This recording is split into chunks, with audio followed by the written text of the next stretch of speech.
Hello, welcome to another one of our videos on Kenpo self-defense techniques. My name's Andy Sealerton and today we'll be looking at the purple belt technique Obscure Wing. Now this is a very short, sharp and sweet little technique. There's not a lot of movement content in the base sequence, but it's a very effective sequence. The extension is a little bit more sophisticated and we will be covering that. We'll also be looking at the psychological state of engagement in this technique, which is a component of its base movement. So let's get into this technique by first of all looking at it without a partner from 3 different perspectives. Then we'll break it down as usual and then have a few variations at the end.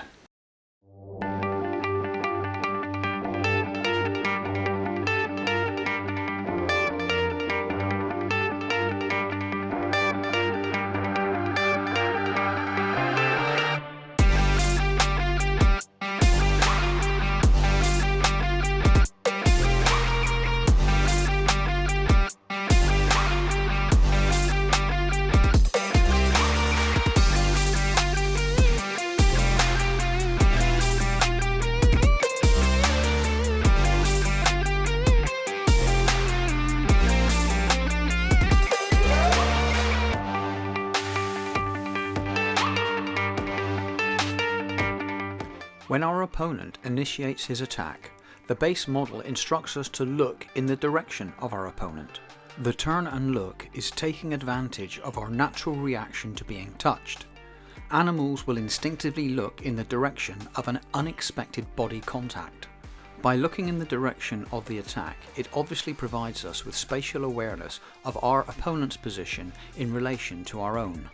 As we become aware that the threat from our opponent is real, employ the principle of width by stepping towards him into a horse stance as you simultaneously deliver a backward or outward elbow to his solar plexus, whilst also checking his grasping hand with your free hand, thereby guarding against a possible involuntary strike to our head. Prior to our initial counterattack, we had psychologically engaged with our opponent, making him focus on our eyes. The impact from our counterstrike will be multiplied not just by impact value, but also by its shock value. The reaction from our elbow strike causes our opponent to bend slightly forward and move slightly backwards. This then places him into range of our next strike, a back hammer fist to his groin. The subsequent reaction from this second strike reconfirms our dominance of the situation, positioning our opponent favourably for a third strike in the sequence, which is a non-body contact contouring upward obscure elbow to his chin, which causes his head to snap up and backwards. This technique receives its name from the last strike in the base sequence. We already know an elbow has the Kenpo terminology of wing associated to it. This wing comes from an obscure zone below our opponent's peripheral vision, hence the name of the technique, Obscure Wing. An additional point I teach is the first elbow in this sequence also allowing us to use an obscure zone. When engaging our opponent's attention with the opening turn and look, we psychologically engage that attention. This provides us with a psychological obscure zone, blinding our opponent to our initial opening counter-attack. So really, there are 2 obscure wings within this technique. We will now proceed on to the extension to obscure wing. If you do not require this at your stage of training, you may wish to bypass the next section of this video.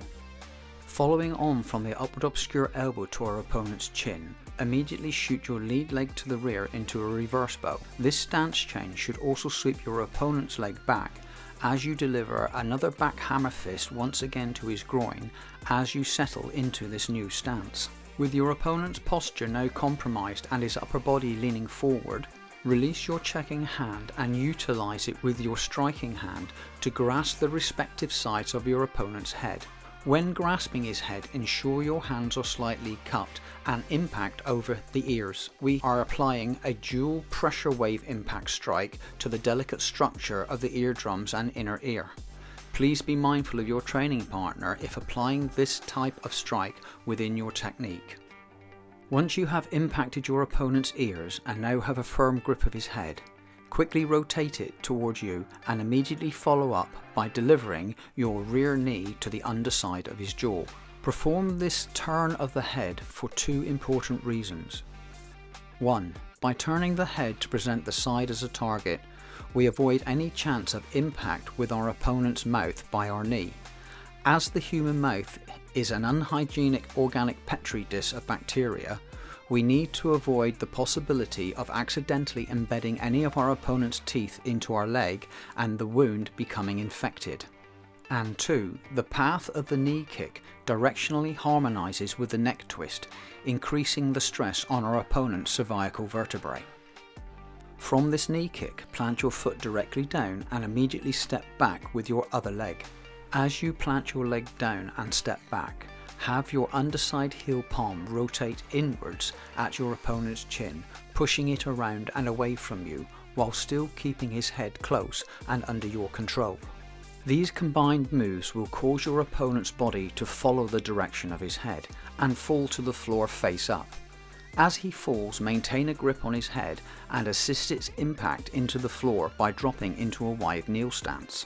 From here, rise up and immediately front crossover, sweeping your foot down over your opponent's face. Plant your sweeping foot alongside your opponent's body into a front twisted stance and immediately execute a downward looping roundhouse kick to his groin or solar plexus with your rear leg. As your opponent reacts to this kick, once again go into another front crossover, this time sweeping up into his face. From here, plant your sweeping foot and cover out.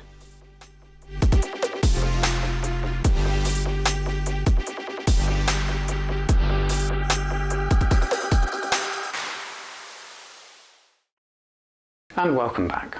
So now let's look at some different variations you can try with this technique. We'll be looking at purposeful compliance and following the direction given to us by our opponent when he attacks. We'll also be looking at this technique from a seated position, as well as a position when we've been forced down onto all fours. So let's get into the variations. Alright, so now we're going to look at some variations. My partner Gavin here is going to help me with the techniques. Okay, so when we do the technique in the base format, we're taking it in an ideal situation, obviously. Gavin can grab hold of here in the base. I move towards him using the principle of width, checking, stepping and striking at the same time. But that is my option when Gavin's static. Now, it may be a case when Gavin dictates where I move to. So if he was slightly further behind me and he grabbed me and he pulled me into him, then I'm going to have to move with the actual direction he gives me. So although in the base we are determining where we step, it could be the fact that I have to follow the impulse given to me by Gavin, which in this case might be to pull backwards and hit him, continue with the technique as we've seen throughout the video. So don't just glue yourself to doing that single step in that position.